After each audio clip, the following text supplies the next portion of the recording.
मुंबईला जाऊयात। आपल्यासोबत निखिल चव्हाण आपले प्रतिनिधी आपल्या समवेत आहेत। निखिल, काय सांगशील? मुंबई तर म्हणजे महाराष्ट्रामधल्या सगळ्यात मोठमोठ्या गणपतीच्या मूर्ती आपल्याला पाहायला मिळतात त्या मुंबईमध्ये, आणि जसे इतर ठिकाणी मानाचे गणपती असे आपल्या मुंबईत सुद्धा मानाचे गणपती आहेत। आज दिवसभर काय काय दिसलं तुझ्या नजरेतून आपल्याला मुंबईचे गणपती बघायला मिळू दे?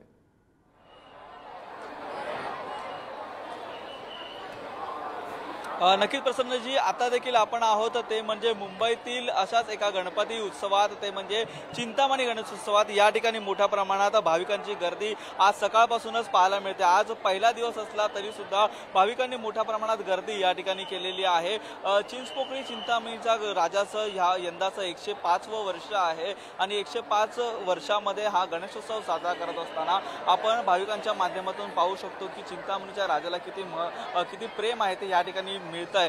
नक्कीच आपण पाहिलं तर लोकमान्य टिळक यांनी या गणपतीची आणि गणेशोत्सवाची जी स्थापना आहे ती याच ठिकाणी केलेली होती आणि तेव्हापासून हे संपूर्णपणे गणेशोत्सव मंडळ आहे ते आपली परंपरा पुढे ठेवत, हा गणेशोत्सव पुढे ठेवत दिवसांदिवस वर्षानुवर्ष या उत्सवामध्ये अधिकची भर आहे ती करत चाललेली आहे। आज सकाळपासूनच अनेक ठिकाणी आहेत ते गणरायाच्या ज्या विविध सोहळे आहेत ते पाहायला मिळाले आणि त्यातच अनेक गणरायाच्या आगमन सोहळ्यामध्ये देखील मोठ्या प्रमाणात भाविक आहेत ते सहभागी झाल्याचं पाहायला मिळालं। घरोघरी आज गणेशोत्सव आहे तर त्यामुळे 1.5 दिवसाचे 5 दिवसाचे गणेशोत्सवांचं गणरायाचं विसर्जन झाल्याच्या नंतर मोठ्या प्रमाणात गर्दी आपल्याला ही मोठमोठ्या मंडळांमध्ये पाहायला मिळणार आहे। आणि त्याआधी जर आज आपलं पहिल्या दिवसाचं दृश्य पाहिलं तर पहिल्या दिवशी देखील मोठ्या प्रमाणात गर्दी ही या ठिकाणी भाविकांची पाहायला मिळते। चिंतामणीचं रूप आपल्याला या ठिकाणी पाहायला मिळतंय। यावर्षीचं जगन्नाथपुरी ह्या ठिकाणचा संपूर्ण म्हणजे जो देखावा आहे तो साकारण्यात आलेला आहे आणि त्याच अनुषंगाने या ठिकाणी गणरायाचं जे संपूर्ण मूर्तीचं रूप आपल्याला पाहायला मिळत असताना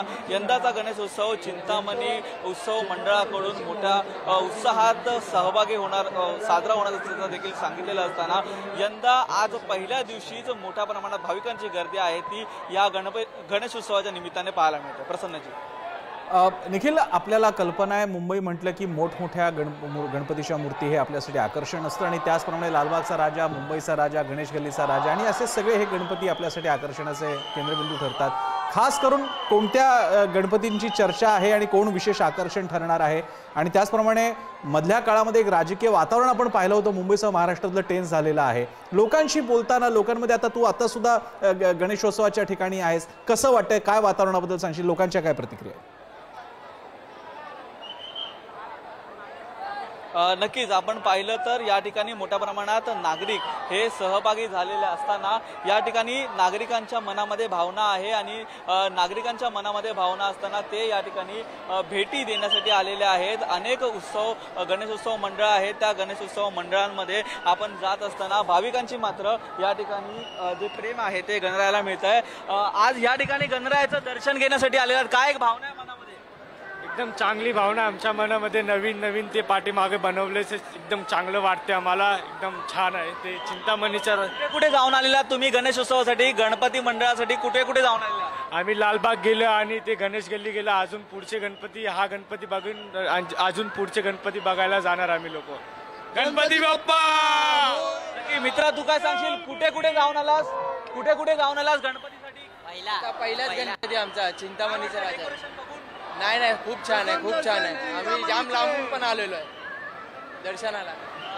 बाप्पाचं दर्शन घेण्यासाठी या ठिकाणी आल्याचं भाविकांकडून सांगण्यात येत आहे। तर लालबाग असेल, गणेश गल्ली असेल, चिंतामणीचा चिंचपोकळीचा चिंतामणी असेल, त्यासोबत नक्कीच निखिल, मुंबईतलं वातावरण असंच पाहायला मिळतंच आहे आपल्याला आणि पाहत राहू। तुर्तास धन्यवाद तुम्ही दिलेल्या या सगळ्या अपडेटसाठी।